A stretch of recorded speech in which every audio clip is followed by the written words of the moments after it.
आज की क्लास में हम लोग लार्ज इंटेस्टाइन अर्थात बड़ी आंत के बारे में पढ़ेंगे। LARGE large intestine.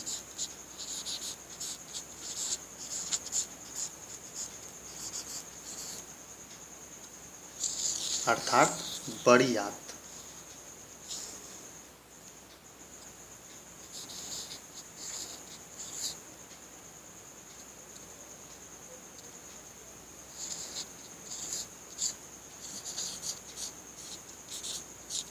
हम लोग आज बड़ी आंत के बारे में पढ़ने वाले हैं।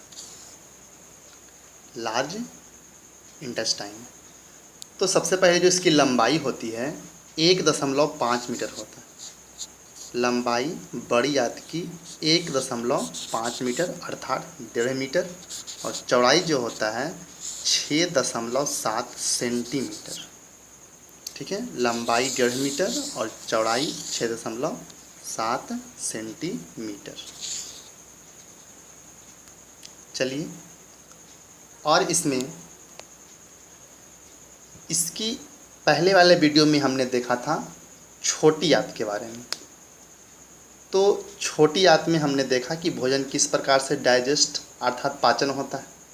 तो आज हम लोग बड़ी आंत के बारे में जानेंगे, लेकिन इससे एक बात को आपको समझ लेना है कि बड़ी आंत में पाचन की क्रिया नहीं होती है। बड़ी आंत में पाचन की क्रिया नहीं होती है, अर्थात पूर्ण रूप से भोजन का पाचन छोटी आंत में ही हो जाता है। ठीक है, लेकिन एक बात और ध्यान रखना है कि अवशोषण बड़ी आंत से शुरू नहीं होता है, बल्कि यह छोटी आंत के इलियम, याद रखना है छोटी आंत का 3 पार्ट्स था, उसका सबसे लास्ट पार्ट्स इलियम। ये छोटी आंत का भाग इलियम से ही भोजन का अवशोषण होना शुरू हो जाता है। इलियम जो है छोटी आंत का पार्ट्स है। आपको पता होगा छोटी आंत को 3 भाग में बांटा गया था, ड्यूडेनम, जजनम और इलियम। तो जो सबसे लास्ट भाग था उसे इलियम कहते हैं। तो आप जान चुके हैं कि भोजन का पूर्ण रूप से पाचन छोटी आंत में ही हो जाता है, और छोटी आंत के लास्ट पार्ट्स अर्थात इलियम से ही भोजन का अवशोषण शुरू हो जाता है। ठीक है, अर्थात कुछ मात्रा में इलियम से ही भोजन का अवशोषण हो जाता है। ये आप याद रखिएगा। तो बड़ी आंत में भोजन का पाचन अब नहीं होगा, बड़ी आंत में केवल भोजन का अवशोषण होगा। अर्थात इस वाले भाग में ये आप जो देख रहे हैं ये पार्ट जो है बड़ी आंत का है, जो कि आप पहले जान चुके हैं। बड़ी आंत को 2 भागों में बांटा गया है, कोलन और रेक्टम। तो इसमें क्या होता है, भोजन पूरी तरह से इसमें पानी की मात्रा, जल की मात्रा अधिक हो जाती है और यह बड़ी आंत में पहुंच जाता है। बड़ी आंत में पहुंचने के बाद इसमें जो अतिरिक्त जो जल है उसका यहाँ अवशोषण हो जाता है। अर्थात बड़ी आंत का सबसे मेन कार्य क्या है, अवशोषण करना, अतिरिक्त जल का अवशोषण करना। लेकिन अवशोषण जो शुरू छोटी आंत के इलियम पार्ट से ही हो जाता है। छोटी आंत के इलियम पार्ट से ही अवशोषण की क्रिया शुरू हो जाती है, लेकिन सबसे ज़्यादा मात्रा में बड़ी आंत में पूरी तरह से अतिरिक्त जल का अवशोषण हो जाता है। अर्थात बड़ी आंत का कार्य क्या है, जल का अवशोषण करना। ठीक है, आपको समझ में आ गया कि बड़ी आंत में भोजन के अतिरिक्त जल का अवशोषण होता है। अंत में अपचा मल जो है, जो भोजन बच गया वह रेक्टम में जमा हो जाता है। अर्थात जल का अवशोषण होने के बाद वह जो अपचा भोजन है वह इस वाले भाग में रेक्टम में जमा हो जाता है। ठीक है, संचित रहता है, जहाँ से समय समय पर एनस के द्वारा यह बाहर, शरीर से बाहर आता रहता है। ठीक है, ये आपको याद रखना है कि बड़ी आंत में अतिरिक्त जल का अवशोषण होता है। ठीक है, और यह अवशोषण होने के बाद अपचा जो भोजन है वह रेक्टम में आके जमा हो जाता है और समय समय पर एनस के द्वारा बाहर आता रहता है। ठीक है, चलिए, तो बड़ी आंत का मेन कार्य क्या हुआ? अतिरिक्त जल का अवशोषण करना।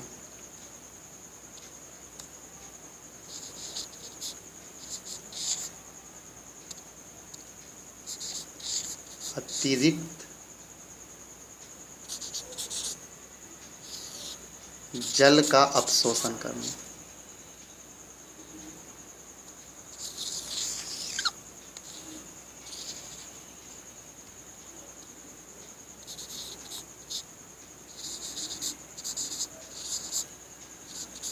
शोषण करना। यहाँ पर भोजन का पाचन नहीं, सिर्फ अवशोषण होता है। शोषण, अतिरिक्त जल का अवशोषण कहाँ होता है? बड़ी आंत में। और इसके बाद अपचा जो भोजन है वह रेक्टम में जाकर जमा हो जाता है। कहाँ? रेक्टम में जाकर के जमा हो जाता है। ठीक है, और एनस के द्वारा वह समय समय पर क्या होता है? शरीर से बाहर आता रहता है। ठीक है, एनस के बाद समय समय पर बाहर आता रहता है। चलिए, तो इसके बारे में कुछ और प्रमुख बातें को हम लोग जान लेते हैं।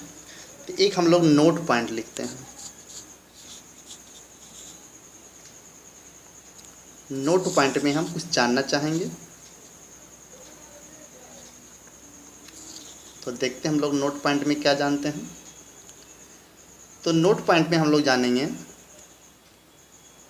कि जो भोजन का संपूर्ण पाचन हमने देखा, हम लोग माउथ में भोजन को लिए, फिर वह भोजन वहाँ के बाद आपका ग्रास नली के द्वारा स्टोमक में आता है, छोटी आंत में आता है, बड़ी आंत में आता है, रेक्टम में आता है, फिर एनस के द्वारा बाहर निकलता है।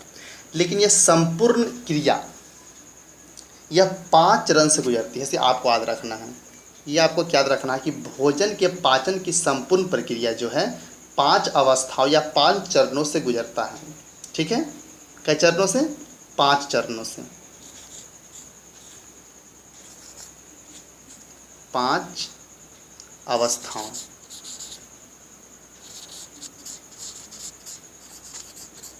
पांच अवस्थाओं अर्थात हम यहाँ पर कहेंगे कि जो भोजन के पाचन की जो संपूर्ण प्रक्रिया है, हम इसमें कह सकते हैं कि जो भोजन की पाचन की संपूर्ण प्रक्रिया है वह 5 अवस्थाओं से गुजरता है। जो भोजन पचता है, जिस प्रकार से हम माउथ में भोजन को लेते हैं और वह एनस रेक्टम तक बाहर आ जाता है, वह उसका 5 चरण होता है।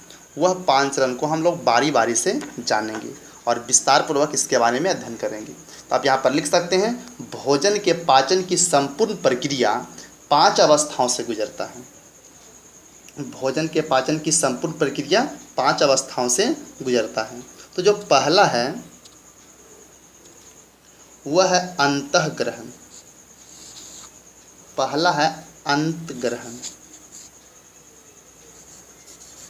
अंतग्रहण अर्थात भोजन को मुख में लेना ही अंतग्रहण कहलाता है। भोजन को मुख में लेना ही अंतग्रहण कहलाता है। ठीक है, दूसरा जो है वह है पाचन। दूसरा क्या है? पाचन।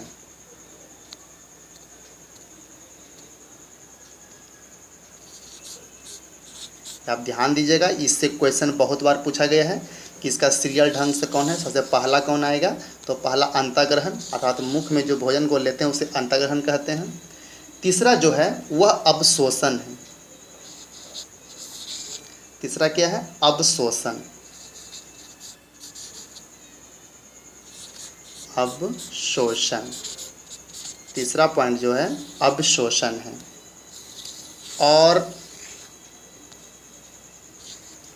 चौथा जो पॉइंट है, वह स्वांगीकरण है। स्वांगीकरण। स्वांगीकरण और पांचवा और लास्ट जो है वह है मल परित्याग। पांचवा जो है मल परित्याग, जो एनएस के द्वारा बाहर होता है।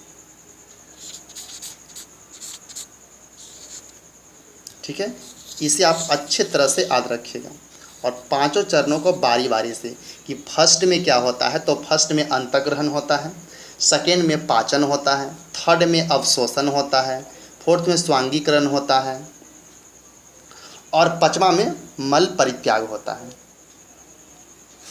ठीक है, पांचवा में मल परित्याग होता है। तो यह क्या है, तो भोजन के पाचन की संपूर्ण प्रक्रिया, भोजन के पाचन की संपूर्ण प्रक्रिया 5 अवस्थाओं से गुजरता है। भोजन के पाचन की संपूर्ण प्रक्रिया 5 अवस्थाओं से गुजरता है। पहला अंतर्ग्रहण। ठीक है, तो अंतर्ग्रहण का मतलब हुआ भोजन को मुख में लेना। ठीक है, भोजन को मुख में लेना अंतर्ग्रहण कहलाएगा। भोजन को माउथ के अंदर लेना अंतर्ग्रहण कहलाएगा। यह कहाँ स्टार्ट होता है, माउथ के अंदर होता है। दूसरा जो है पाचन, तो पाचन कहाँ पर होता है, तो पाचन आपका स्टार्ट माउथ से होता है, अर्थात पाचन का जो क्रिया है वह माउथ में ही स्टार्ट हो जाता है। ठीक है,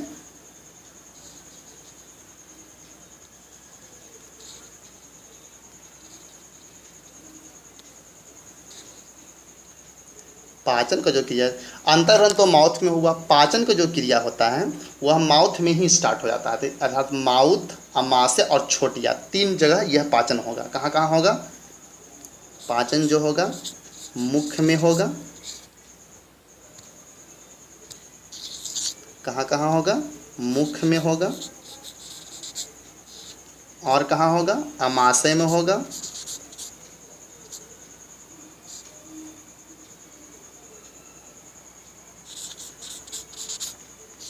और छोटी आंत में होगा।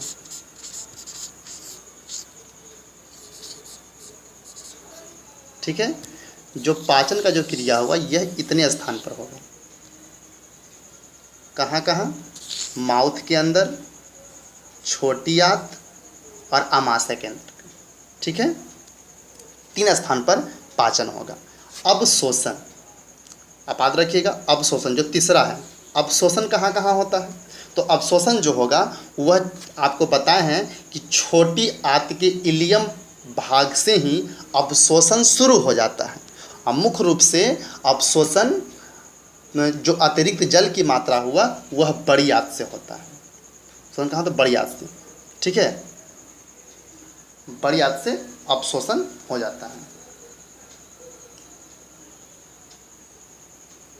तो अवशोषण के मतलब हुआ पचे भोजन को, याद रखिएगा, अवशोषण का अर्थ हुआ पचे हुए भोजन को रुधिर मतलब ब्लड, खून तक पहुंचाना ही अवशोषण कहलाता है।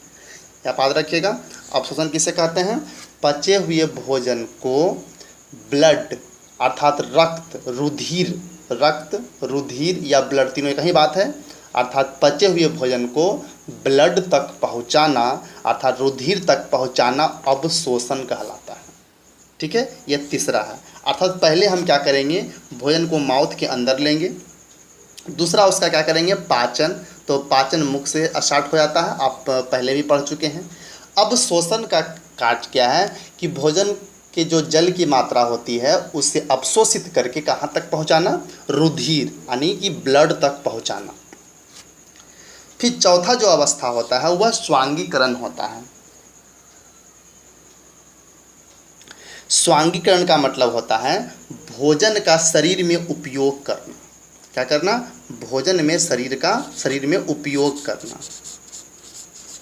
ठीक है, स्वांगीकरण के मतलब हुआ भोजन का शरीर में उपयोग करना, वह स्वांगीकरण हो गया। ठीक है, और पांचवा जो अवस्था है वह जो अपशिष्ट पदार्थ हुआ, मल जो हुआ, उसे एनएस के द्वारा बाहर कर देना। ठीक है, तो यहाँ पर ये भी याद रखिए, अंतर्ग्रहण कहाँ पर स्टार्ट होता है, माउथ के अंदर होता है। पाचन कहाँ स्टार्ट होता है, तो मुख, अमाशय और छोटी आंत में पाचन होता है। अवशोषण कहाँ होता है? तो छोटी आंत के इलियम पार्ट से ही अवशोषण शुरू हो जाता है और यह बड़ी आंत में भी होता है। स्वांगीकरण, स्वांगीकरण तो आपका हो गया कि इस भोजन का शरीर में उपयोग करना, इसका कोई स्थान नहीं है। जो हम अवशोषण किए अर्थात ब्लड तक पहुंचाएं, फिर उसका क्या करना? स्वांगीकरण मतलब हमारे शरीर में वृद्धि करना, कहीं कुछ अगर त्रुटि आ गया उसे ठीक करना, वह स्वांगीकरण हो गया। ठीक है। बाकी जो अपचा भोजन मल के रूप में बचा, वह उसे शरीर से बाहर कर देना मल परित्याग कहलाता है। ठीक है। तो आप जो संपूर्ण प्रक्रिया देखें, भोजन के पाचन की संपूर्ण प्रक्रिया 5 अवस्थाओं से होती है। पहला अंतःग्रहण, दूसरा पाचन, तीसरा अवशोषण, चौथा स्वांगीकरण और पांचवा मल परित्याग। ठीक है।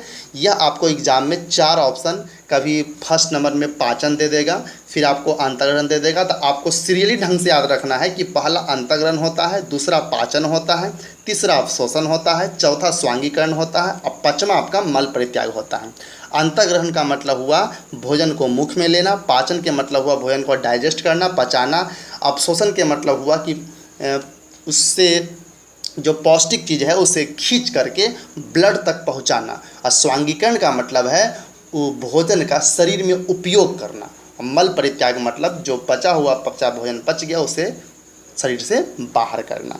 यह हमारा जो हुआ भोजन के पाचन की संपूर्ण प्रक्रिया की 5 अवस्थाओं से गुजरता है इसके बारे में। ठीक है। आगे हम और जानते हैं, नेक्स्ट क्लास में हम देखेंगे अमीबा का भोजन। आगे हम देखते हैं अमीबा का भोजन के बारे में। अमीबा किस, इस बार अभी हम लोग जो देखें वह मनुष्य का था, अभी हम लोग देखेंगे अमीबा का भोजन। अमीबा का भोजन। ठीक है। लोग मनुष्य का देख लिए हैं, आगे हम लोग पौधे के बारे में भी देखेंगे। तो मनुष्य के बाद हम लोग अमीबा का भोजन के बारे में जानते हैं। तो सबसे पहले अमीबा एक कोशिकीय जीव है। ठीक है। तो यह जो भोजन है कुटपाद के द्वारा बनाता है। अमीबा की कोई निश्चित आकृति नहीं होती है। तो पहले हम आते हैं कुटपाद क्या होता है वो हम समझते हैं। कुटपाद क्या होता है उसके बारे में हम लोग जानते हैं। तो पहले अमीबा की आकृति मान लीजिए इस प्रकार से, ये मान लेते हैं अमीबा का फिगर है। ठीक है। अब इसे जब भोजन करना होता है, मान लीजिए यहाँ पर भोजन है, ये इसका मान लेते हैं भोजन है, तब क्या अमीबा करेगा कि भोजन यह अपने मुंह के अंदर नहीं करता है, बल्कि यह अपने शरीर को इस प्रकार से बना लेता है कि भोजन इसके शरीर के अंदर चला जाए। तो वह किस प्रकार से करता है हम देखते हैं। अमीबा क्या करता है,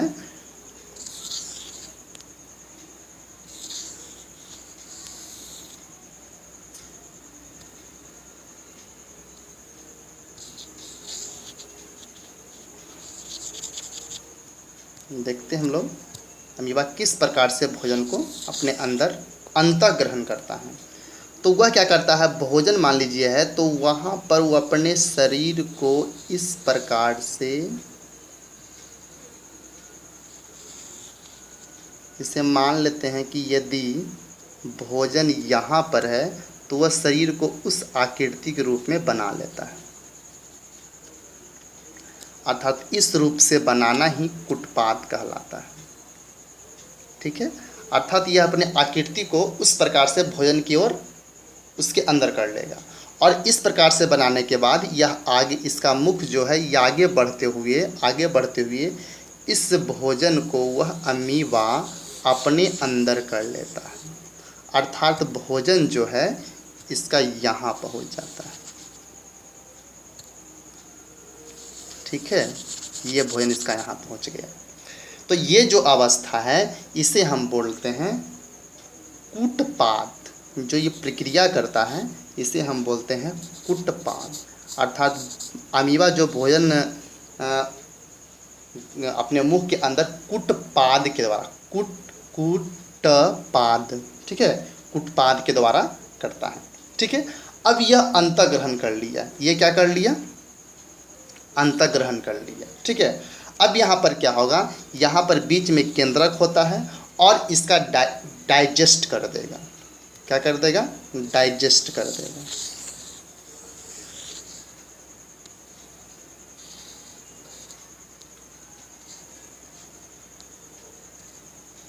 ठीक है। ये क्या करेगा, भोजन को डाइजेस्ट कर देगा, मतलब तोड़ देगा।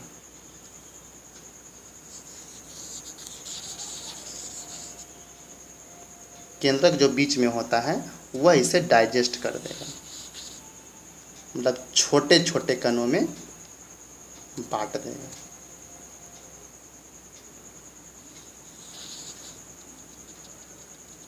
भोजन को तोड़ देगा इस प्रकार से।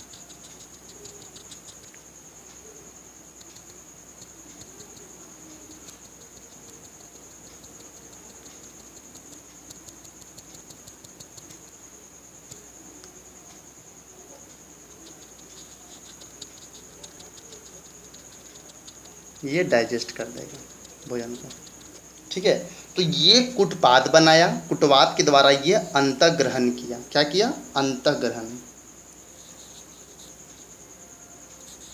अंतःग्रहण।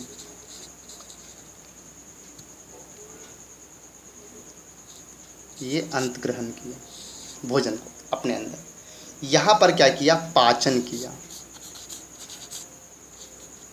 क्या किया, पाचन किया, पाचन।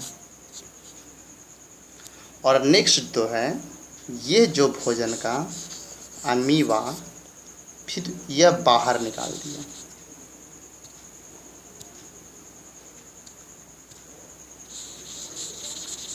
यह बहिष्करण हो गया। क्या हो गया, बहिष्करण।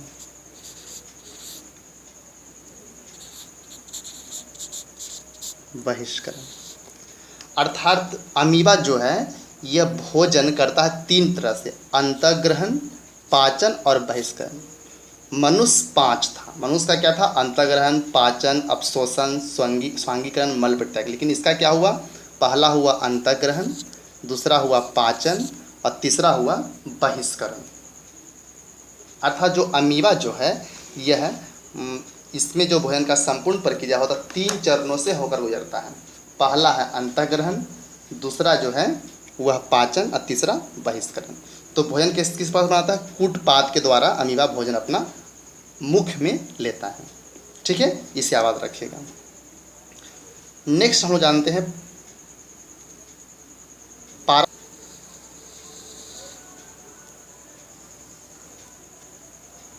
ठीक है।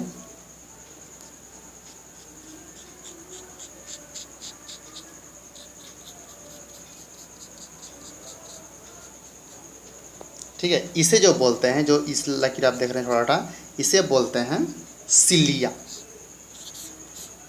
क्या बोलते हैं, सिलिया। ये जलीय जीव है, जल में रहता है। इसे हम लोग क्या बोलते हैं, सिलिया कहते हैं। और अमीबा के अंतर्गत में कोई माउथ नहीं था, लेकिन यहाँ पर इसका माउथ के रूप में रहता है। और यह भोजन माउथ से लेता है। यह इसका अंतःग्रहण, यह भोजन का अंतःग्रहण कर रहा है।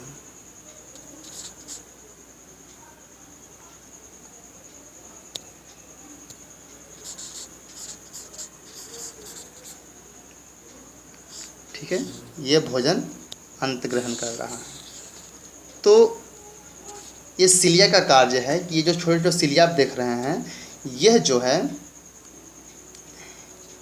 छोटे छोटे भोजन के कण को यह एकत्र करके पकड़ के यह अपने माउथ के पास ला देता है।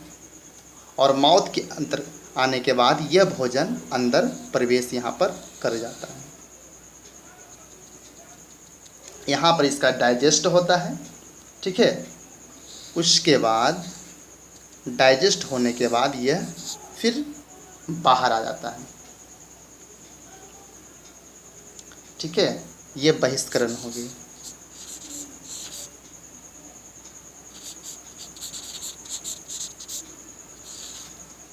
पैरामीशियम का, ठीक है। यहाँ पर जो देख रहे हैं, इस पास्ट को आप देख रहे हैं, यहाँ पर ये क्या करता है, भोजन रसदानी बनाता है और इसका भोजन का पाचन करता है। उसके बाद यह भोजन को बहिष्करण बाहर कर देता है, ठीक है।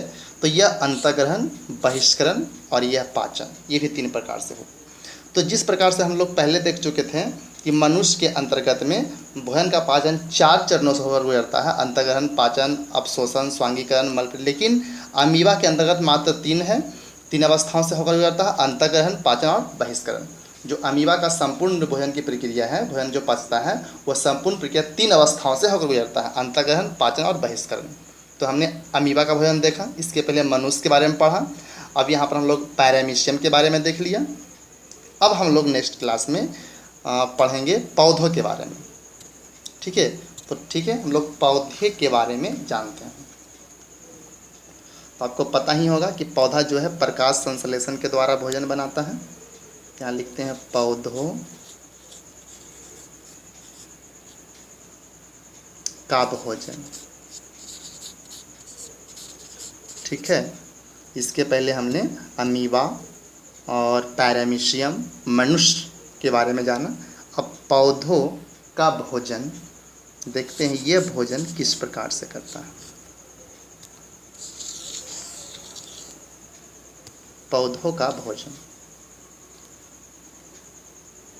तो पौधों का भोजन इसमें प्रकाश संश्लेषण की प्रक्रिया द्वारा होती है, आपको पता है क्या, photosynthetic,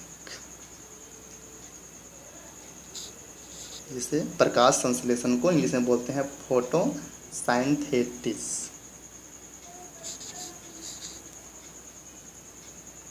PHO photo, SY synthesis,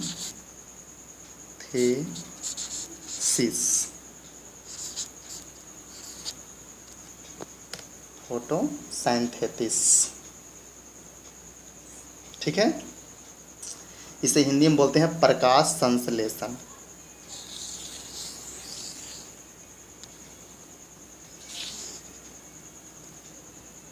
क्या हिंदी में बोलते हैं, प्रकाश, जो पौधों में भोजन जो होता है ये फोटोसिंथेसिस से होता है, इसे हिंदी में क्या बोलते हैं, प्रकाश संश्लेषण बोलते हैं, प्रकाश संश्लेषण।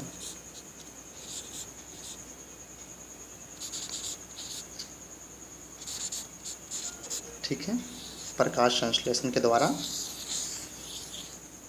पौधे अपना भोजन बनाते हैं। ठीक है, तो प्रकाश संश्लेषण के लिए क्या क्या इसे चाहिए, तो सबसे पहले प्रकाश चाहिए। क्या चाहिए, प्रकाश चाहिए।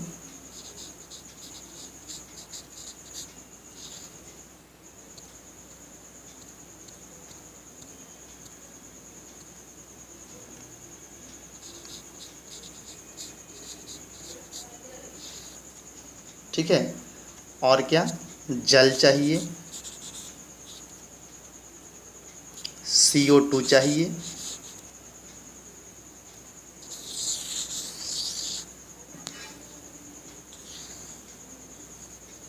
और क्या चाहिए,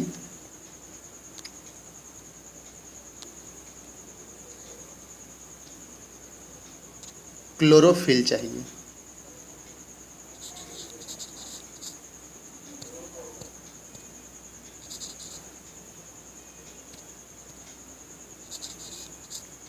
क्लोरोफिल।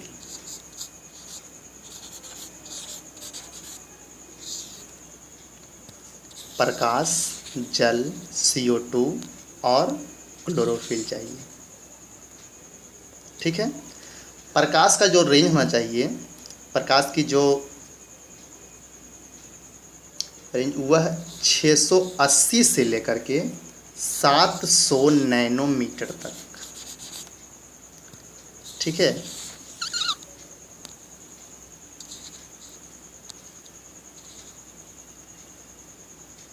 याद रखना है। और इसका जो टेम्परेचर, ताप पर भी निर्भर करता है, आप ध्यान रखिएगा। ताप, हीटिंग जो 0 डिग्री से 37 डिग्री सेल्सियस, याद रखिएगा, 0 डिग्री सेल्सियस से 37 डिग्री सेल्सियस पर प्रकाश संश्लेषण तीव्र गति से होता है।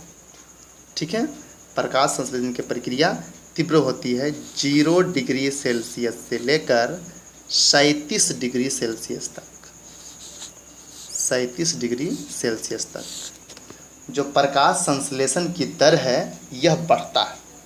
लेकिन अगर ताप 37 डिग्री सेल्सियस से अधिक हो, अगर ताप 37 डिग्री सेल्सियस से अधिक हो तो प्रकाश संश्लेषण का जो दर है वह घटता है।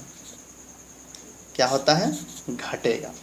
और जब जो ताप है, टेम्परेचर जो वायुमंडल का है वह 0 डिग्री से लेकर के अगर 37 डिग्री तक रहता है तो प्रकाश संश्लेषण की दर क्या होता है?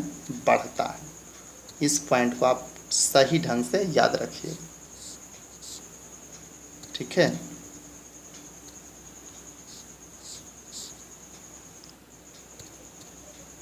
ताकि आपसे कभी पूछा जाए कि प्रकाश संश्लेषण की जो दर है वह किस से किस डिग्री तक बढ़ता है, तो 0 डिग्री वायुमंडल का अगर तापमान 0 डिग्री सेल्सियस से लेकर 37 डिग्री सेल्सियस तक रहता है तो वह प्रकाश संश्लेषण की दर बढ़ती। लेकिन अगर प्रकाश जो वायुमंडल का ताप है वह 37 डिग्री सेल्सियस से ज़्यादा अगर हो जाता है तो प्रकाश संश्लेषण का दर घटता है। ये बहुत VVI पॉइंट्स है।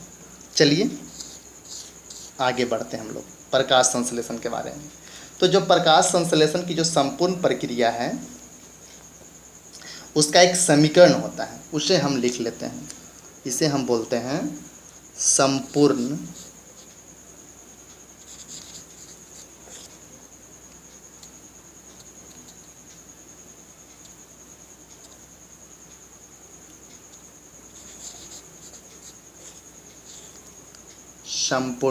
प्रकाश संश्लेषण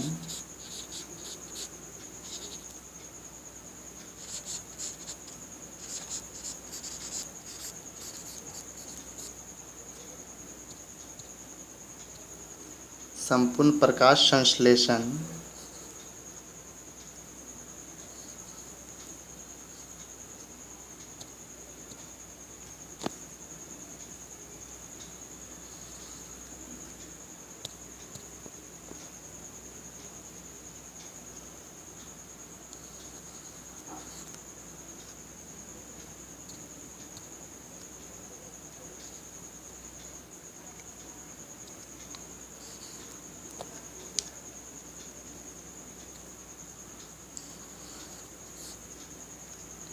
ठीक है।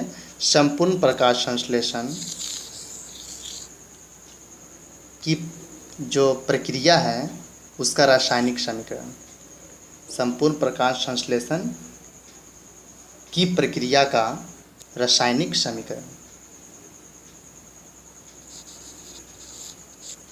की प्रक्रिया का रासायनिक समीकरण।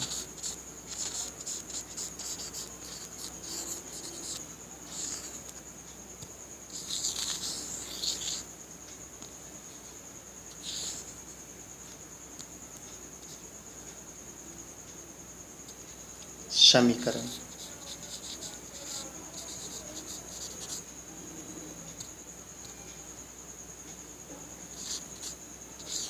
ठीक है। ये जो हुआ संपूर्ण प्रकाश संश्लेषण प्रक्रिया का रासायनिक समीकरण, ठीक है। क्या होता है? तो इसमें क्या होता है कि CO2 carbon dioxide plus H2O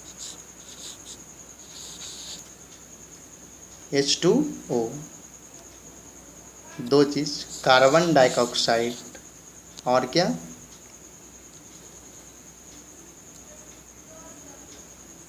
और H2O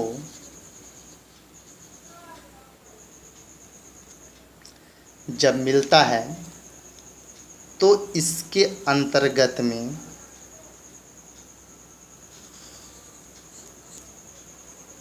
क्या क्या, क्लोरोफिल और प्रकाश, क्या क्या रहेगा, क्लोरोफिल और प्रकाश।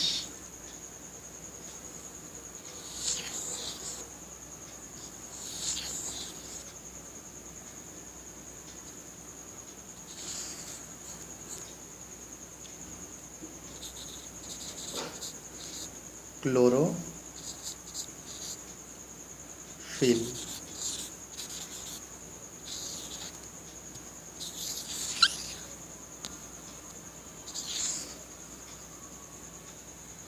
और क्या मिलेगा?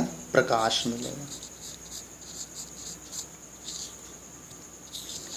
CO2 जो कार्बन डाइऑक्साइड, जल, और उसमें क्या मिलेगा करके? प्रकाश। तब यह क्या बनता है?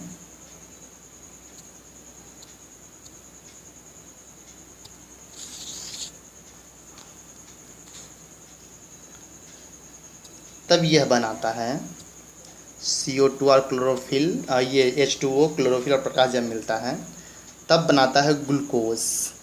क्या बनाता है? Glucose. C6H12O6 plus O2 plus H2O। ठीक है, इतना बनाता है।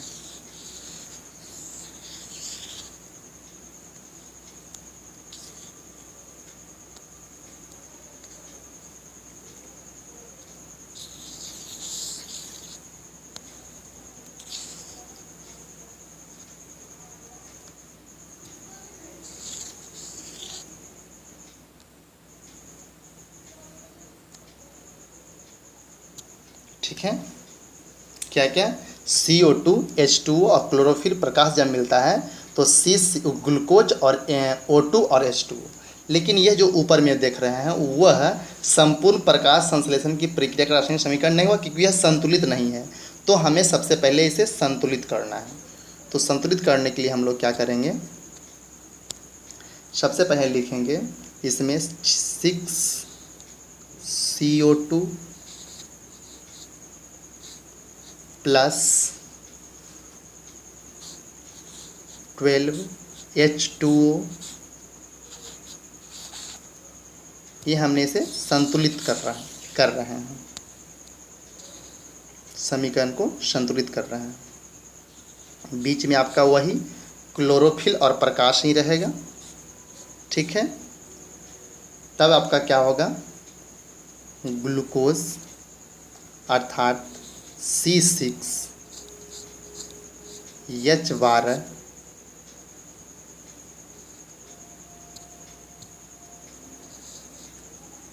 और O6 प्लस 6O2 और प्लस H2O।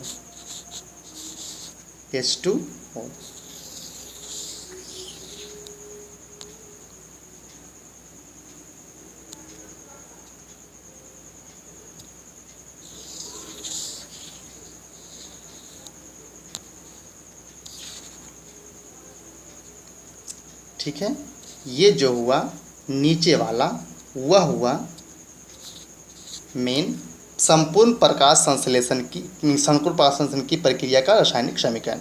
अब यहाँ देख लेते हैं कि इस तरफ कार्बन कितने हैं, मिला लेते हैं हम लोग।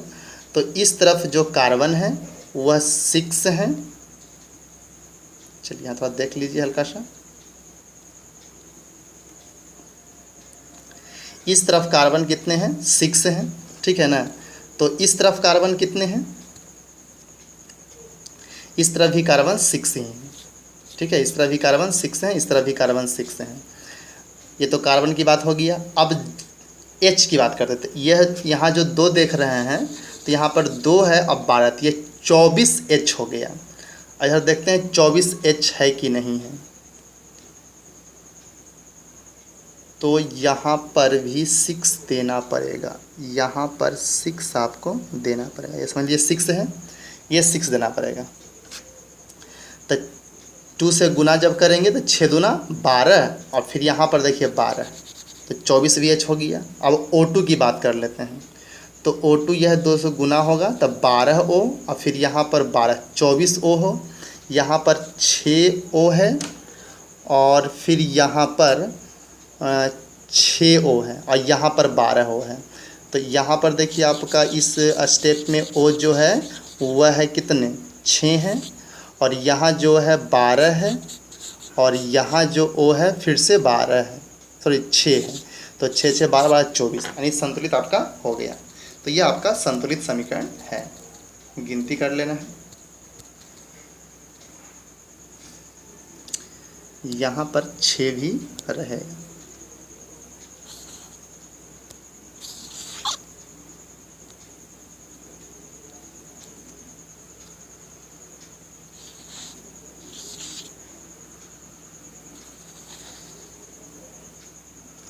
चलिए ठीक है। तो जो यहाँ पर आपका जो प्रश्न हुआ वह संपूर्ण प्रकाश संश्लेषण की प्रक्रिया का रासायनिक समीकरण जो ये पूरा हुआ। ठीक है, आप यहाँ पर क्लोरोफिल और यहाँ पर प्रकाश लिख लेंगे। चलिए, लेकिन हमने इतने आसान से देख लिया कि CO2 और H2O मिला, उसके बाद क्लोरोफिल और प्रकाश की सहायता से पौधों के अंदर ग्लूकोज, ऑक्सीजन और H2O बन गया। लेकिन जितने आसान में आप देख रहे हैं इतने आसान में यह नहीं है। तो इसके बारे में हम लोग जानते हैं कि किस प्रकार से इस प्रकार की क्रिया होती है। हम लोग तो यहाँ देख लिए कि कार्बन डाइऑक्साइड मिला और जल मिला और क्या क्लोरोफिल मिला और प्रकाश मिला और फिर ग्लूकोज ऑक्सीजन मिल गया, बाहर आ जाएगा, जल मिल गया। ठीक है, लेकिन यह प्रक्रिया पौधों के अंदर इतनी आसानी से नहीं होती है। ठीक है, तो यह प्रक्रिया किस प्रकार से होती है इसे आप विस्तार पूर्वक जानें। ठीक है, तो हम लोग सबसे पहले लिखते हैं प्रकाश संश्लेषण। चलिए, सबसे पहले हम लिखते हैं प्रकाश संश्लेषण। प्रकाश संश्लेषण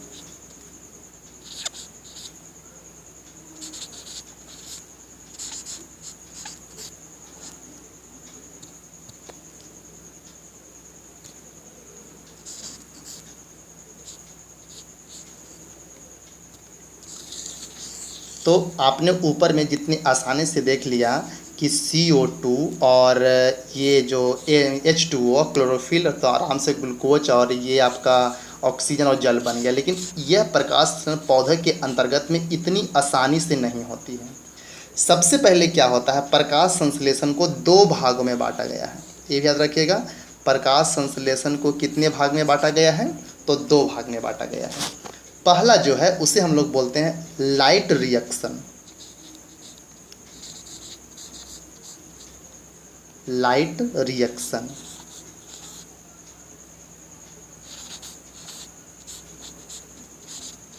ठीक है, पहला जो है उसे हम लोग बोलते हैं लाइट रिएक्शन। ठीक है, जिसे हिंदी में हम लोग कह सकते हैं प्रकाश अभिक्रिया।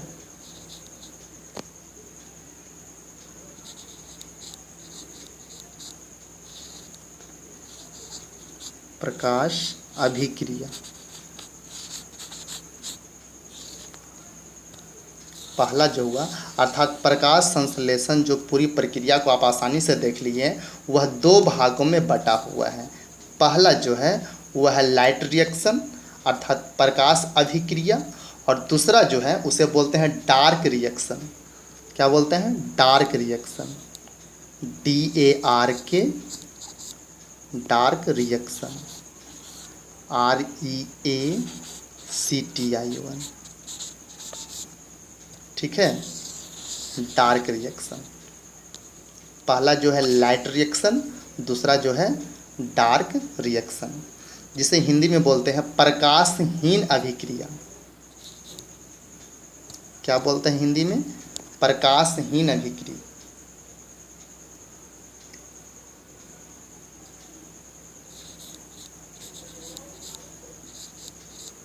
प्रकाशहीन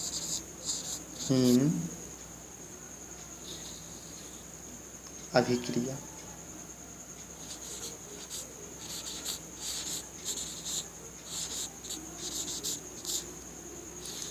प्रकाशहीन अभिक्रिया, एक जो आपका हुआ लाइट रिएक्शन प्रकाश अभिक्रिया, और सेकेंड जो हुआ प्रकाशहीन अभिक्रिया।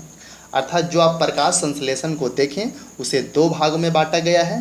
पहला जो है वह लाइट रिएक्शन, दूसरा जो है वह डार्क रिएक्शन है। ठीक है, तो प्रकाश संश्लेषण को दो भागों में बांटा गया है, लाइट रिएक्शन और डार्क रिएक्शन। तो जो लाइट रिएक्शन होता है उसमें H2O का उपयोग करता है। किसका उपयोग करता है? H2O का उपयोग करता है लाइट रिएक्शन में। H2O का उपयोग, H2O का उपयोग किसमें? लाइट रिएक्शन में। लाइट रिएक्शन में H2O का उपयोग होता है, ठीक है। और जो डार्क रिएक्शन है इसमें CO2 का उपयोग होता है,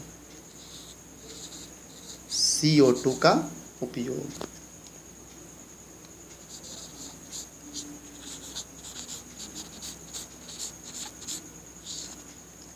डार्क रिएक्शन में अर्थात प्रकाशहीन रिएक्शन में CO2 का उपयोग होता है। ये दोनों बात को आप याद रखिएगा। अर्थात पूरे प्रकाश संश्लेषण जो प्रक्रिया होती है उसे दो भाग में बांटा गया है, लाइट रिएक्शन और डार्क रिएक्शन। तो जो प्रकाश अभिक्रिया है अर्थात लाइट रिएक्शन है उसमें H2O का उपयोग होता है, और जो डार्क रिएक्शन है उसमें CO2 का उपयोग होता है, ठीक है।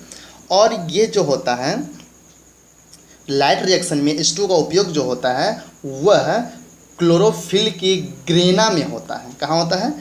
क्लोरोफिल के ग्रेना में होता है। इसको आप लिख लीजिए, कहाँ प्रक्रिया होती है? तो क्लोरोफिल के ग्रेना में होता है।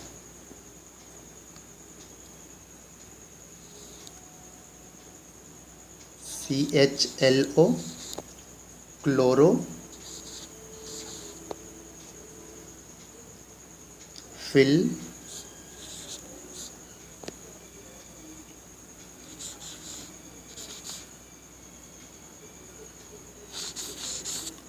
PHYLL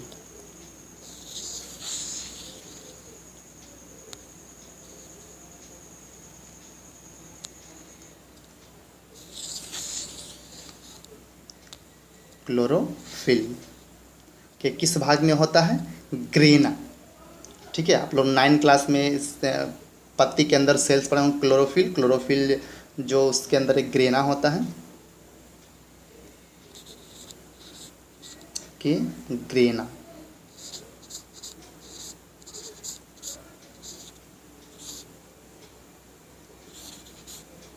GRANNA। लाइट रिएक्शन जो होता है वह क्लोरोफिल के ग्रेना में होता है। यह भी याद रखिएगा आप लोग। कहाँ होता है?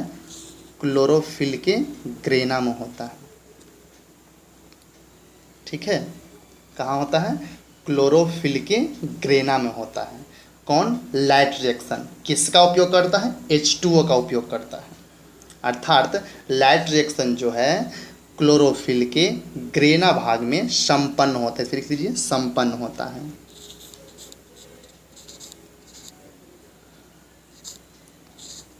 संपन्न होता है।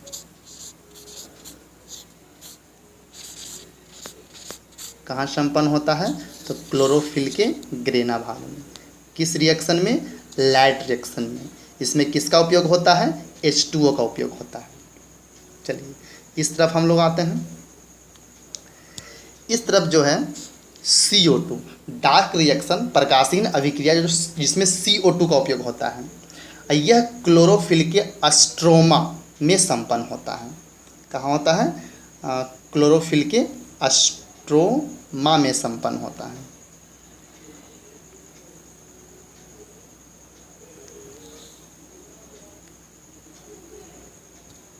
जिसे हिंदी में लिखते हैं क्लोरोफिल, आप लोग ऊपर में इंग्लिश देखे हैं।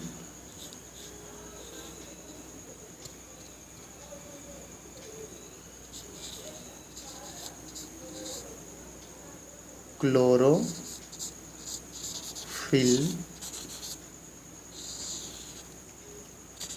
के स्ट्रोमा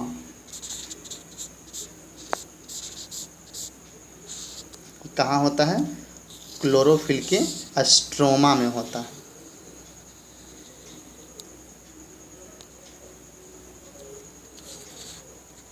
ये कौन? Dark reaction. क्लोरोफिल के स्ट्रोमा में संपन्न होता है।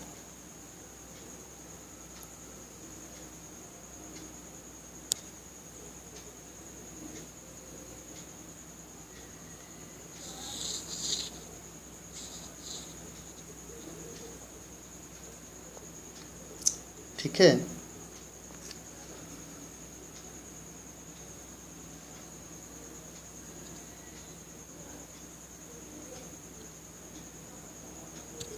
चलिए ठीक है, संपन्न होता भी लिख सकते हैं या छोड़ दीजिए। ठीक है, तो ये आपने क्या देखा, लाइट रिएक्शन जो है H2O का उपयोग करता है और इसका जो प्रक्रिया होती है वह कहाँ संपन्न होता है, क्लोरोफिल के ग्रेना में संपन्न होता है। यह पता याद रखिए, ग्रेना में संपन्न होता है। और जो डार्क रिएक्शन है वह क्लोरोफिल के स्ट्रोमा में संपन्न होता है, स्ट्रोमा। ठीक है, स्ट्रोमा में संपन्न होता है। चलिए थोड़ा सा और आगे बढ़ते हैं। तो इसमें क्या है, जो डार्क रिएक्शन है, चलिए डार्क रिएक्शन जो है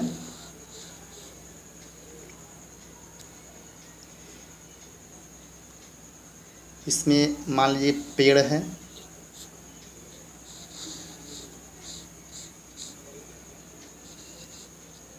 ठीक है, सूर्य का प्रकाश लिया, ठीक है, और इसने क्या किया, O2 का इससे निर्माण होता है। किसका निर्माण होता है, लाइट रिएक्शन से O2 का निर्माण होता है। ठीक है, और साथ में ATP और NADP, क्या क्या, ATP और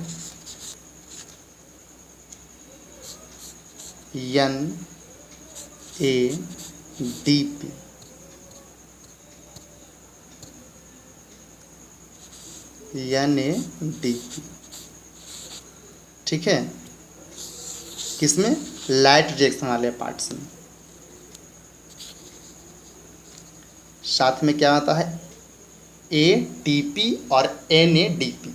ठीक है, तो थोड़ा सा और से जानते हैं हम लोग। यहाँ पर जो है लाइट रिएक्शन में जो है इसमें H2O का उपयोग होता है और यह जो है क्लोरोफिल के ग्रेना में संपन्न होता है और इसने क्या करता है, O2 का निर्माण करता है। जो लाइट रिएक्शन है उससे O2 ऑक्सीजन का निर्माण होता है, वह बाहर आता है, और साथ में ATP और NADP का निर्माण होता है। इस तरफ हम लोग आते हैं डार्क रिएक्शन में। डार्क रिएक्शन में एक केल्विन बेसन चक्र चलता है, वेन्सन चक्र चलता है, केल्विन बेसन चक्र।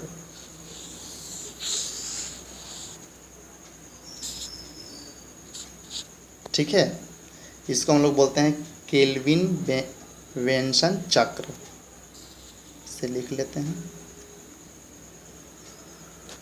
इसे क्या कहा जाता है,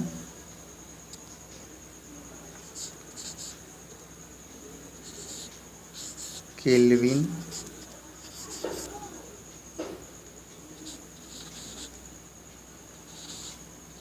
बेसन साइकिल, CLE।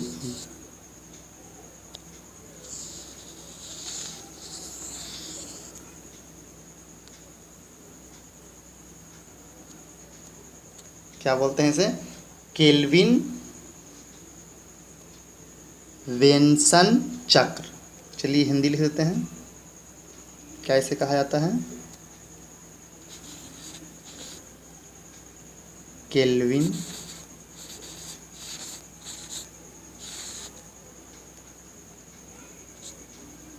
बेसन चक्र। किसमें, यह डार्क रिएक्शन में। ठीक है, तो इससे क्या होता है, एक चक्र चलने के बाद क्या होता है,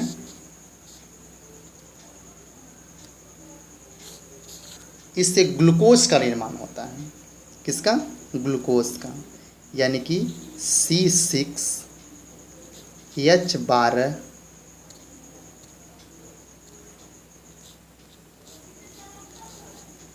O6,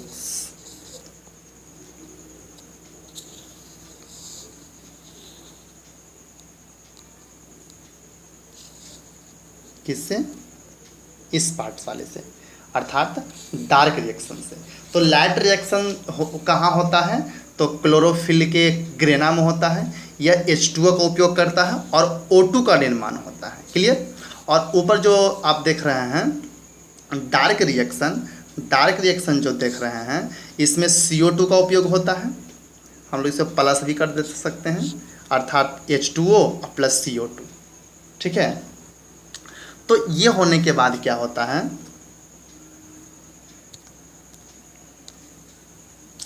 ये क्या होता है, क्लोरोफिल के ग्रेना में संपन्न होता है लाइट रिएक्शन, और डार्क रिएक्शन जो है वह क्लोरोफिल के स्ट्रोमा में संपन्न होता है। इसमें क्या होता है, O2 का निर्माण होता है, और इसमें क्या होता है, या ये प्लस कर सकते हैं हम लोग नीचे में आकर के। तो यह O2 और कार्बन डाइऑक्साइड निर्माण होता है, और साथ में यहाँ पर एक चीज़ और बनता है, उससे बोला जाता है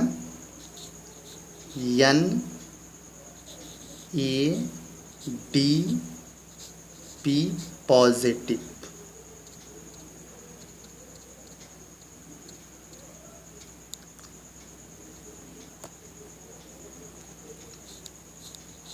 NADP पॉजिटिव, ठीक है, और ADP ये D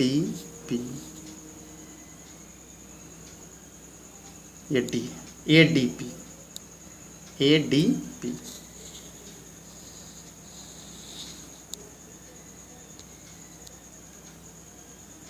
इसमें, ठीक है, केल्विन बेंसन चक्र में। ठीक है? तो ये क्या होता है, थोड़ा सा और जानिएगा इसके बारे में। जो प्रकाश संश्लेषण हम लोग देखें, दो भागों में बांटा गया है, लाइट रिएक्शन और डार्क रिएक्शन। तो लाइट रिएक्शन में H2 का उपयोग होता है और डार्क रिएक्शन में CO2 का उपयोग होता है, और यह क्लोरोफिल के ग्रेना में संपन्न होता है, यह क्लोरोफिल के स्ट्रोमा में संपन्न होता है। इससे O2 का निर्माण होता है और ATP और NADP का निर्माण होता है। और जो यहाँ पर डार्क रिएक्शन देख रहे हैं, इसमें केल्विन बेंसन चक्र जो है ये ADP का उपयोग करता है। ATP और NADP ये दोनों का उपयोग कौन करता है, डार्क रिएक्शन करता है। और डार्क रिएक्शन उपयोग कर ग्लूकोज और विथ NADP और ADP बनाता है, और यह रिएक्शन चलता हुआ रहता है। तो पौधों के अंतर्गत में यह दो प्रकार से चलते हुए रहता है। ठीक है? एक डार्क रिएक्शन और एक आपका लाइट रिएक्शन। ये दोनों क्रिया होने के बाद जो आप ऊपर में देख रहे थे, इतनी आसानी पूर्वक आप लोग इसे जब देखे थे कि CO2 का उपयोग किया, H2O का उपयोग किया, क्लोरोफिल लिया, प्रकाश लिया, और यह ग्लूकोज और ऑक्सीजन बना दिया। लेकिन इसे बनने के लिए इतनी सारी प्रक्रिया होती हैं। अंतर्गत में इसे लाइट रिएक्शन और डार्क रिएक्शन दो भागों में बांटा गया है। लाइट रिएक्शन में H2 का उपयोग होता है, इसमें CO2 का उपयोग होता है, और सब जान चुके हैं। ये इस चक्र को केल्विन बेंसन चक्र कहने का मतलब हुआ, एक वैज्ञानिक है जिसका नाम है मेल्विन केल्विन और एंडिल बेंसन, इसी के नाम पर इसका चक्र रखा गया था। और एक बात और रखिए, जो डार्क रिएक्शन है उसकी जो खोज किया है वह ब्लैकमैन ने किया था। डार्क रिएक्शन का खोज किसने किया था? ब्लैकमैन ने। यह आप याद रखिएगा, 1905 में। VLACKMAN ब्लैकमैन ने किया था 1905 में। ठीक है? 1905 में ब्लैकमैन ने डार्क रिएक्शन का खोज किया था। ठीक है? और ये जो चक्र है यह केल्विन बेंसन चक्र है। इसका जो खोज किया था वह, उसका नाम, वैज्ञानिक का नाम क्या है? मेल्विन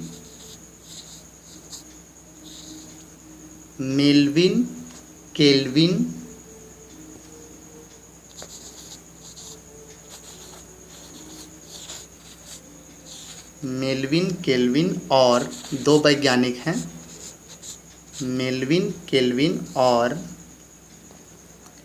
एंडिल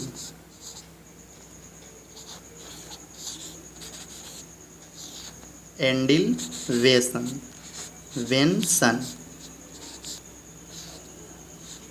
ठीक है, वेंसन। मेल्विन केल्विन और एंडिल वेंसन, ये दो वैज्ञानिक हैं। इन्हीं के नाम पर केल्विन वेंसन चक्र यानी केल्विन वेंसन साइकिल का नाम रखा गया। यह पौधों के अंतर्गत में होते रहता है। उसके बाद ये दोनों जो प्रक्रिया होती है डार्क रिएक्शन और लाइट रिएक्शन के बाद O2 और तीसरे क्वेश्चन पे आता है कि O2 का निर्माण किससे होता है, तो लाइट रिएक्शन से होता है। और ग्लूकोज का निर्माण किससे होता है, तो डार्क रिएक्शन से होता है। तो डार्क रिएक्शन किसका उपयोग करता है, CO2 का उपयोग करता है, और लाइट रिएक्शन O2 का उपयोग करता है। तो लाइट रिएक्शन कहाँ पर होता है, तो क्लोरोफिल के ग्रेना में होता है। और डार्क रिएक्शन कहाँ होता है, तो क्लोरोफिल के स्ट्रोमा में होता है। ठीक है, तो इसमें क्या देखें, ये जो पूरी प्रक्रिया जो होती है वो सबसे पहले मान लीजिए पौधा है। ठीक है, पौधा के बाद उसमें क्या आएगा, पत्ती आएगा। पत्ती के बाद क्या, कोशिका उसमें पढ़ेंगे आप, 9 क्लास में इसका अध्ययन किए होंगे, पादप कोशिका। उसके अंतर्गत में क्या आएगा, क्लोरोफिल आएगा, सॉरी पहले क्लोरोप्लास्ट आएगा, क्लोरोप्लास्ट आएगा। क्लोरोप्लास्ट के अंदर क्या आएगा, क्लोरोफिल आएगा,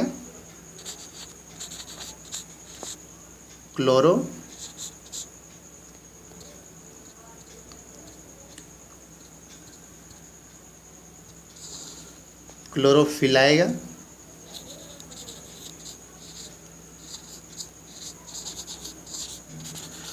क्लोरोफिल के अंदर ग्रेना आएगा और अस्ट्रोम। तो यहाँ यह प्रक्रिया होती है, अर्थात इतना अंतर में जाकर के हमने पौधे, फिर पत्ती, फिर कोशिका, क्लोरोप्लास्ट, फिर क्लोरोफिल, उसके अंदर में यह प्रक्रिया जो प्रकाश संश्लेषण आप देखे हैं, डार्क रिएक्शन और लाइट रिएक्शन, यह सारी क्रिया पूर्ण होती है। ठीक है, चलिए इसमें और हम लोग कुछ जानते हैं। तो जो लवक 3 प्रकार के होते हैं, इसे भी आप याद रखिएगा, ये हमेशा एग्ज़ाम में क्वेश्चन पूछा जाएगा। प्लास्टिड, PLASTID,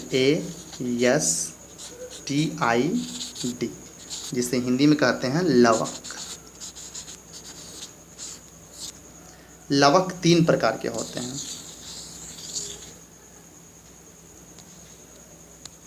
ठीक है, लवक कितने प्रकार के होते हैं, 3 प्रकार के होते हैं।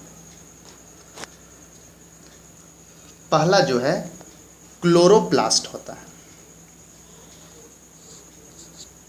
पहला क्या होता है, क्लोरोप्लास्ट, CHLO,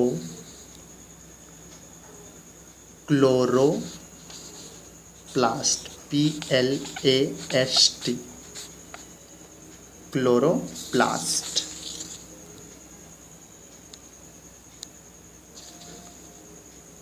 ठीक है, दूसरा जो होता है सेकेंड क्रोमोप्लास्ट होता है। क्रोमोप्लास्ट एग्जाम में पूछा जाता है कि लवक कितने प्रकार के होते हैं, तो आप उसका जवाब दीजिएगा, लवक 3 प्रकार के होते हैं। पहला जो है क्लोरोप्लास्ट, दूसरा क्रोमोप्लास्ट।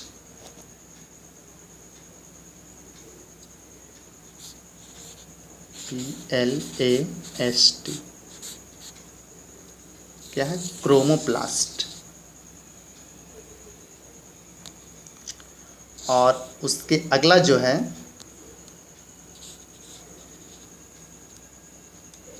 तीसरा जो होता है उसे कहते हैं ल्यूकोप्लास्ट। क्या कहते हैं, ल्यूकोप्लास्ट,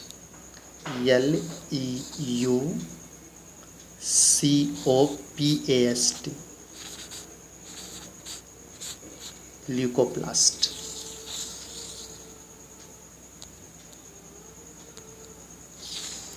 तो लवक 3 प्रकार के होते हैं। पहला जो हुआ वह क्या हुआ, क्लोरोप्लास्ट, दूसरा क्रोमोप्लास्ट और तीसरा ल्यूकोप्लास्ट। तो जो क्लोरोप्लास्ट जो होता है वह हरे कलर का होता है। क्या होता है? हरे कलर का होता है। क्रोमोप्लास्ट जो होता है वह रंगीन होता है, और जो ल्यूकोप्लास्ट होता है वह सफ़ेद होता है। यह हमेशा आप याद रखिएगा कि प्लास्टिड अर्थात प्लास्टिड जो लवक होता है 3 प्रकार के होते हैं, क्लोरोप्लास्ट, क्रोमोप्लास्ट और ल्यूकोप्लास्ट। क्लोरोप्लास्ट जो हरे रंग का, और क्रोमोप्लास्ट रंगीन, और ल्यूकोप्लास्ट सफ़ेद। ठीक है, तो इसके आगे हम कुछ क्वेश्चन जानते हैं। क्वेश्चन हम लोग क्या जानेंगे?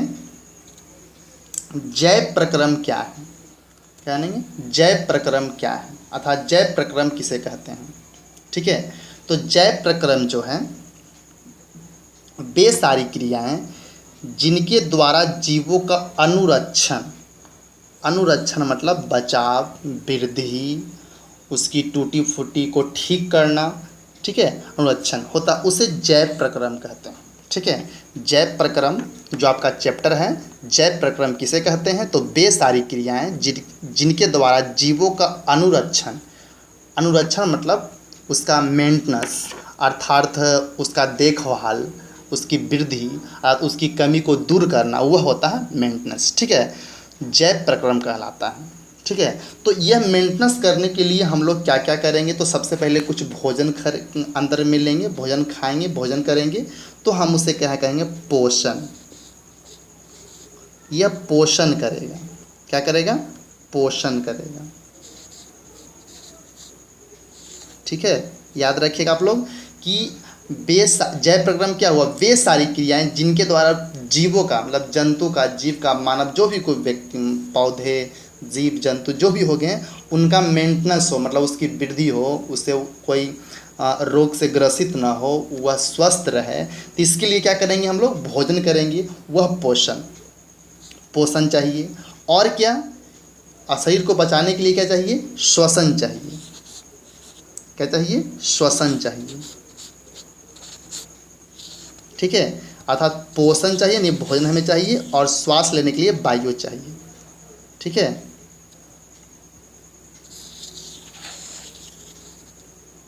ठीक है, और क्या? और हमें क्या चाहिए? परिवहन, अर्थात तो हम जो भोजन अंदर ले लेंगे, श्वास भी ले लेंगे, लेकिन भोजन शरीर के हर हिस्से में जाए। ठीक है, तो इसे क्या कहेंगे? परिवहन। परिवहन।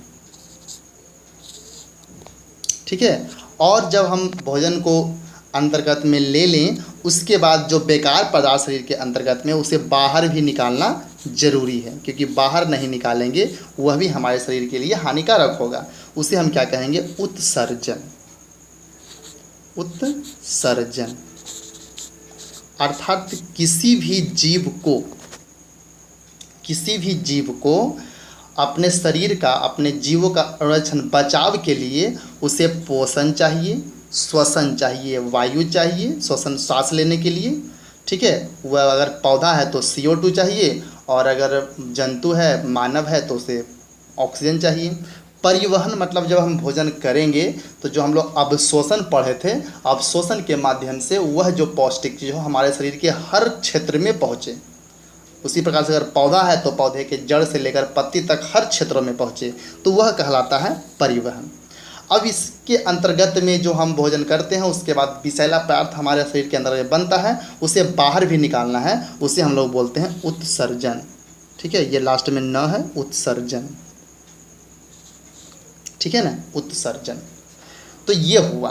तो जैव प्रक्रम किसे कहते हैं? तो वे सारी क्रियाएं जिनके द्वारा जीवों का अनुरक्षण होता है, जैव प्रक्रम कहलाता है। अर्थात जैव प्रक्रम के लिए जंतु को पोषण, श्वसन, परिवहन तथा उत्सर्जन अनिवार्य है। तो जो हम लोग पूरे क्लास में हम लोग देखें कि मनुष्य अर्थात आदमी या फिर पौधा, अमीबा, पैरामीशियम किस प्रकार से अपने अंदर भोजन को किए, उसे हम लोग क्या कहें? पोषण कहें। हम आगे भी पढ़ेंगे श्वसन के बारे में, परिवहन के बारे में, उत्सर्जन के बारे में। ये सभी जो क्रियाएं हम लोग पढ़ेंगे वह जैव प्रक्रम के अंतर्गत ही आएगा। ठीक है, तो अभी जो हम लोग पूरे क्लास किए यह सिर्फ पोषण का किए, अर्थात पोषण का मतलब हुआ, देखते हैं पोषण का मतलब क्या होता है। तो पोषण हम लोग किसे कहते हैं? ठीक है, तो पोषण कहते हैं वह विधि जिससे जीव पोषक तत्व ग्रहण करता है। वह विधि जिससे जीव पोषक तत्व ग्रहण करता है, ग्रहण कर उसका उपयोग करता है, पोषण कहलाता है। तो आप पिछले वीडियो अगर पार्ट 1, पार्ट 2, पार्ट 3 पूरे वीडियो को देखे हैं तो आपको समझ में आया होगा कि जीव जो है वह किस विधि से पोषक तत्व को ग्रहण करते हैं। मनुष्य किस प्रकार से भोजन को पाचन करता है, किस प्रकार से कहाँ अवशोषण होता है, पौधा किस प्रकार से प्रकाश संश्लेषण करता है, अमीबा किस प्रकार से भोजन को करता है और भोजन को पचाता है, पैरामीशियम किस प्रकार से भोजन, ये सब क्रियाएं क्या हुआ? पोषण। तो आप देख रहे हैं वह विधि जिससे जीव पोषक तत्व को ग्रहण कर उसका उपयोग करते हैं, पोषण कहलाता है। तो जो पूरी हम लोग क्लास किए वह सिर्फ किसके लिए था? पोषण के लिए था। तो जैव प्रक्रम समझ गए कि वे सारी क्रियाएं जिसके द्वारा जीवों का अनुरक्षण होता है वह जैव प्रक्रम रहता है। तो जैव प्रक्रम का एक टॉपिक हम लोग पोषण सिर्फ पढ़े। क्या पढ़े हैं? पोषण। अर्थात जो मनुष्य है या जीव जंतु है जो भी है वह किस विधि से पोषक तत्व अपने ग्रहण करता है और उसका उपयोग करता है। और इसमें बहुत सा है, श्वसन हम लोग को पढ़ना है, परिवहन पढ़ना है और उत्सर्जन पढ़ना है, तब हमारा जैव प्रक्रम पूरा होगा। अर्थात वे सारी क्रियाएं जिनके द्वारा जीवो अपना जीवन पालन करता है, सुरक्षित रहता है। जिस प्रकार से हम लोग देखते हैं किस प्रकार से हम लोग की भोजन करते हैं, मेंटेनेंस होता है अर्थात जीवित रहते हैं, उसके लिए पोषण, श्वसन, परिवहन और सदन ये सभी क्रियाएं चाहिए। तो हम लोग जो पूरे अभी क्लास किए उसमें केवल पोषण के बारे में जाना। ठीक है, और इससे संबंधित हम बहुत सारे आपको ऑब्जेक्टिव भी बताएंगे। तो पोषण आप लोग समझ में आ गया, वह विधि जिससे जीव पोषक तत्व को ग्रहण कर उनका उपयोग करते हैं वह पोषण कहलाता है। क्लियर? तो यह समझ में आ गया पोषण जो पहला पार्ट हुआ। आगे भी हम श्वसन पढ़ेंगे, परिवहन पढ़ेंगे। ठीक है, तो जैव प्रक्रम का पहला पार्ट हम लोग पढ़े पोषण, और अभी पूरा श्वसन का क्लास बाकी है। ठीक है, चलिए तो आगे देखते हैं।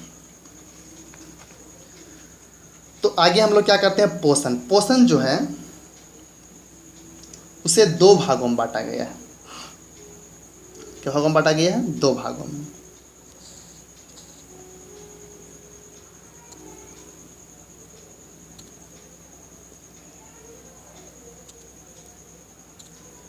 पोषण को दो भागों में बांटा गया है, जिसे इंग्लिश में न्यूट्रिशन बोलते हैं। चलिए,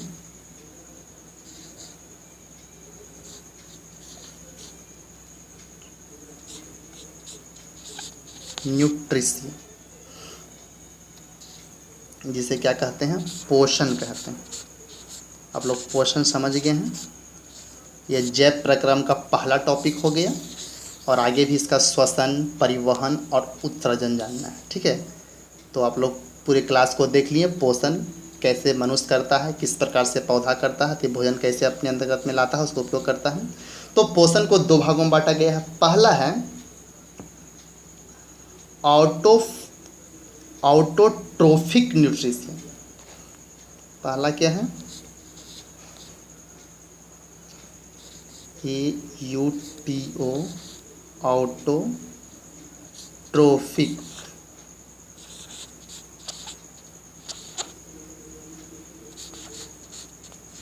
पहला है ऑटोट्रोफिक।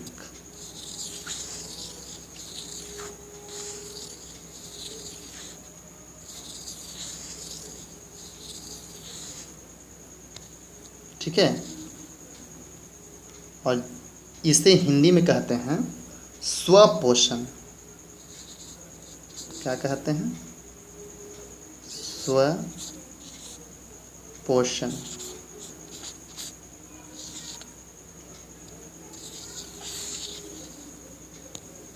स्वपोषण। दूसरा जो है सेकेंड जो टाइप है उसे बोलते हैं हेट्रोट्रोफिक।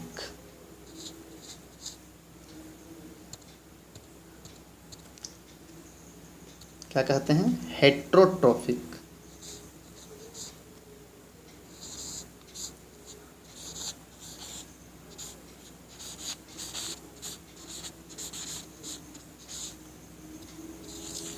हेट्रोट्रोफिक, इसे हिंदी में कहते हैं परपोषण।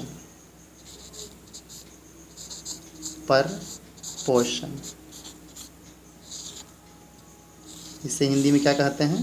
परपोषण। ठीक है। तो जो ऑटोट्रोफिक है, पहला जो स्वपोषण है,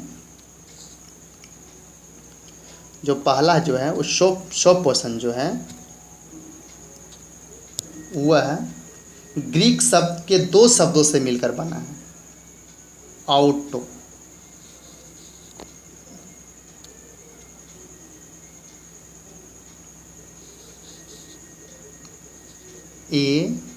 AUTO, ऑटो प्लस ट्रॉफ। ट्रॉफ यह ग्रीक शब्द है, ऑटो जोड़ ट्रॉफ।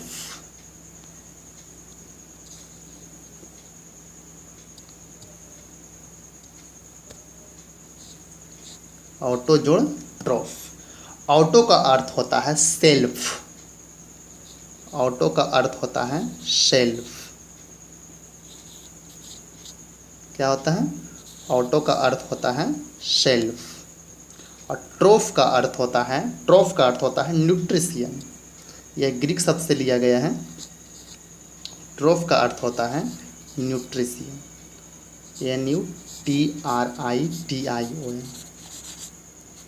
न्यूट्रिशियन। तो आपने देखा ऑटोट्रोफिक ग्रीक शब्द से लिया गया है। किस शब्द से लिया गया है? ग्रीक शब्द से लिया गया है। ठीक है, ग्रीक शब्द से लिया गया है। तो ऑटो का अर्थ AUTO, ऑटो का अर्थ होता है सेल्फ, और ट्रोफ का अर्थ होता है न्यूट्रिशियन। सेल्फ मतलब स्वयं, न्यूट्रिशियन मतलब पोषण, स्वपोषण। ठीक है, चलिए, ये किस शब्द से लिया गया है? ग्रीक शब्द से लिया गया है।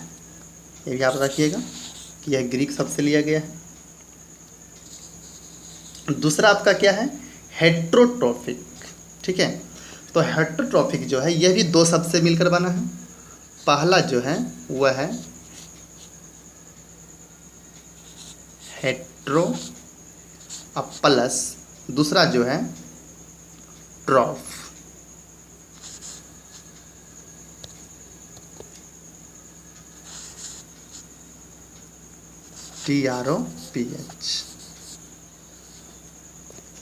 TROPH।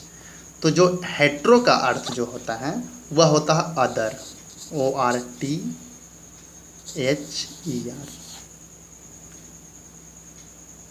अदर।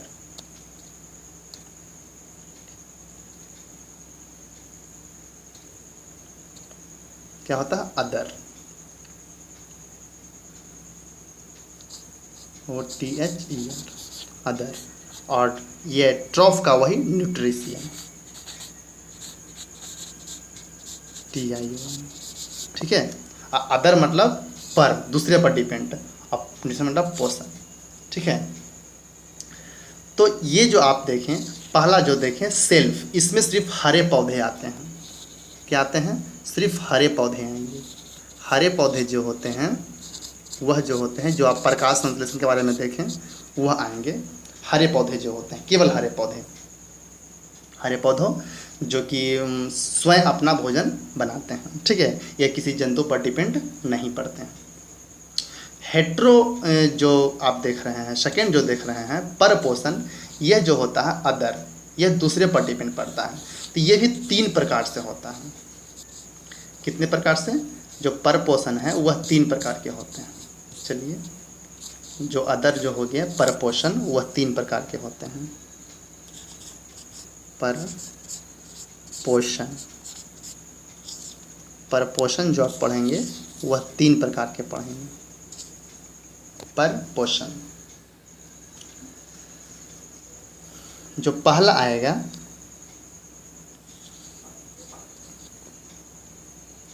उसे कहेंगे मृतजीवी पोषण। क्या कहेंगे? मृतजीवी पोषण। मृतजीवी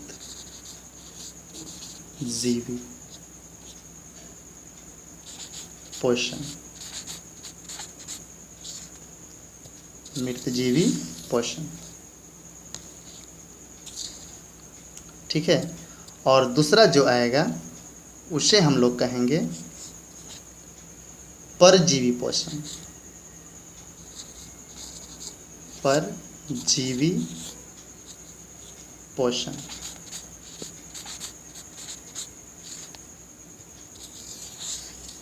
परजीवी पोषण। और तीसरा जो होता है उसे हम लोग कहते हैं प्राणी संपोषण। प्राणी संपोषण, जिसमें कि मनुष्य, मेढक, जो भी मांसाहारी जीव होगा वो सारे इसमें आ जाएंगे। किसमें? प्राणी संपोषण। प्राणी संपोषण में सारे जीव आ जाएंगे, जैसे कि अमीबा और मेढक, मनुष्य, ठीक है। मनुष्य में 5 चरण होता है। परजीवी पोषण में कौन आएगा? परजीवी जो पोषण में आएगा उसमें कौन कौन आएगा? कवक, जीवाणु, अमरवेल। अमरवेल जो पेड़ में लटके हुए रहता है, इसमें पत्ती वगैरह नहीं होती है, अमरवेल बोलते हैं। क्या बोलते हैं? अमरवेल। यह परजीवी आएगा, दूसरे पर डिपेंड पड़ेगा, ठीक है, परजीवी। तो ये जो आपका मृतजीवी पोषण हुआ, मृतजीवी मतलब हुआ कि वह किसी मृत प्राणी पर डिपेंड कर, जो मृत है उसे अपना भोजन बनाएगा। कवक, बैक्टीरिया, प्रोटोजोआ, ये सब जो होता है यह डायरेक्ट अवशोषण करता है। क्या करता है? अवशोषण। तो जो मृत, जो जीव मर गए हैं उससे अपना भोजन बनाता है, उसे हम बोलते हैं मृतजीवी पोषण। परजीवी, इसमें क्या होगा? मृत वाला भी आएगा और दूसरे पर डिपेंड, जैसे कि अमरवेल। तो अमरवेल जो है उसका भोजन पेड़ से मिलेगा। तो पेड़ जो है वह मृत प्राणी तो नहीं है, पेड़ जीवित प्राणी है, तो उसका भोजन अपने अंदर खींचेगा अमरवेल। तो इसमें जो आएगा परजीवी का मतलब हुआ, और जो दूसरे पर डिपेंड करेगा उसे हम बोलेंगे परजीवी पोषण। अब मृतजीवी जो पोषण होगा ये भी दूसरे पर डिपेंड पड़ेगा, लेकिन यह मृत प्राणी पर ही डिपेंड रहेगा। तो जो दोनों जो है मृतजीवी और परजीवी दोनों तरल रूप में ग्रहण करते हैं और इसमें केवल अवशोषण होता है। अब प्राणी संपोषण में जो है इसमें आपका चरण गुजरते हैं, जैसे मनुष्य में 5 चरण है और ये जो आपका अमीबा है उसमें 3 चरण है। अमीबा में क्या है? अंतःग्रहण, पाचन और बहिष्करण, ठीक है ना। तो इस तरह से हमारा जैव प्रक्रम का पहला टॉपिक समाप्त हुआ है। तो इस तरह से हम इसमें अब आगे की क्लास में कुछ ऑब्जेक्टिव आपको बताएंगे, ठीक है।